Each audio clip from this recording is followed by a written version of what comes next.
economic hitmen really have been the ones responsible for creating this first truly global empire. And we work many different ways.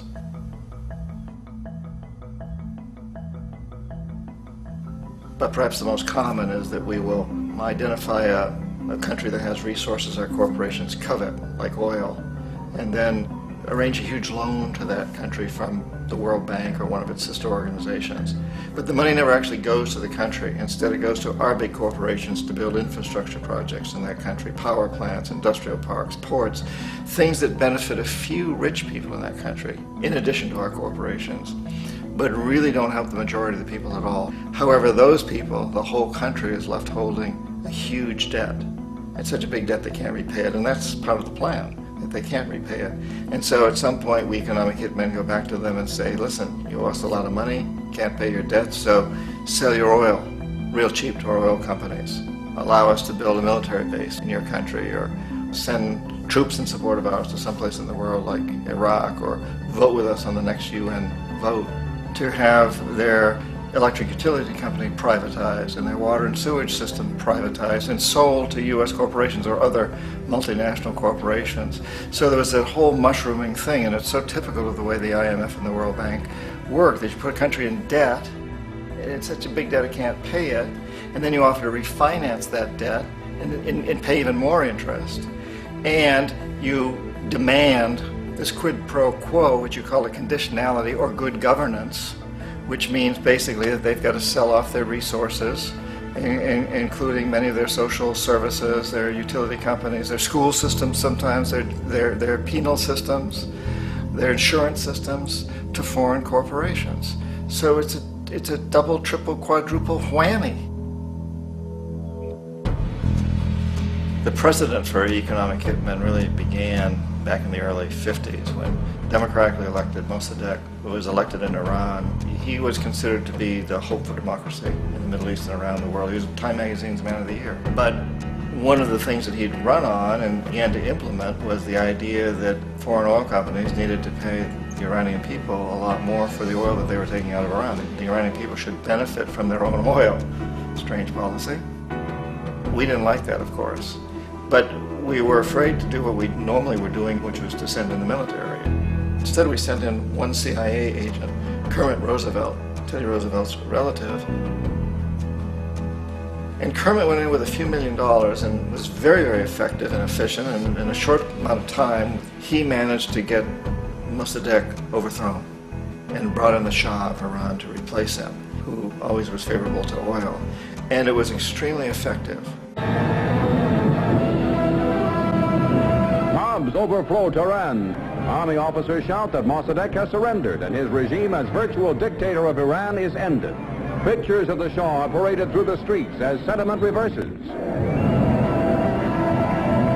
The Shah is welcomed home. So back here in the United States, in Washington, people looked around and said, wow, that was easy and cheap.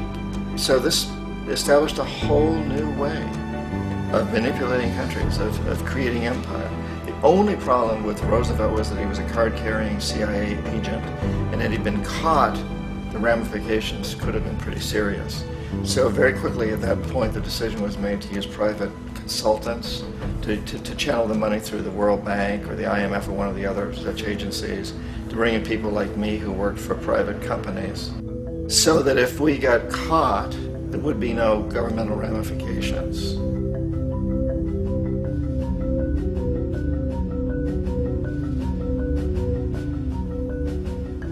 When Arbenz became president of Guatemala, the country was very much under the thumbs of United Fruit Company, the big international corporations. And Arbenz ran on this ticket that said, you know, we want to get the land back to the people.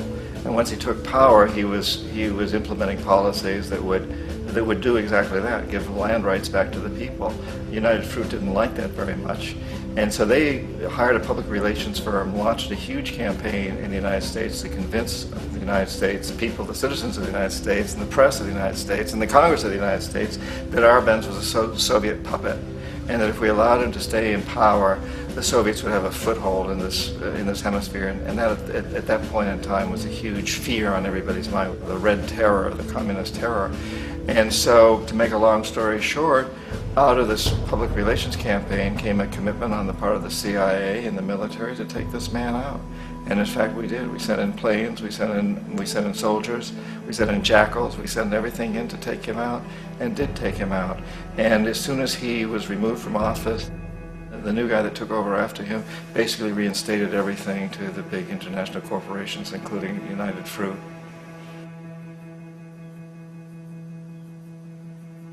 Ecuador for many, many years had been ruled by pro-U.S. dictators, often relatively brutal. Then it was decided that they were going to have a truly democratic election. Jaime Roldos ran for office. And his main goal, he said, as president would be to make sure that Ecuador's resources were used to help the people. And he won, overwhelming, by more votes than anybody had ever won anything in Ecuador. And he began to implement these policies to make sure that the profits from oil went to help the people. Well, we didn't like that in the United States. I was sent down as one of several economic hitmen to change Roldos, to corrupt him, to bring him around, to let him know, okay, you can get very rich, you and your family, if you play our game, but if you continue to try to keep these policies you've promised, you're going to go. He wouldn't listen. He was assassinated. As soon as the plane crashed, the whole area was cordoned off. The only people allowed in were U.S. military from a nearby base and some of the Ecuadorian military. When an investigation was launched, 2 of the key witnesses died in car accidents before they had a chance to testify. A lot of very, very strange things that went on around the assassination of Jaime Roldos.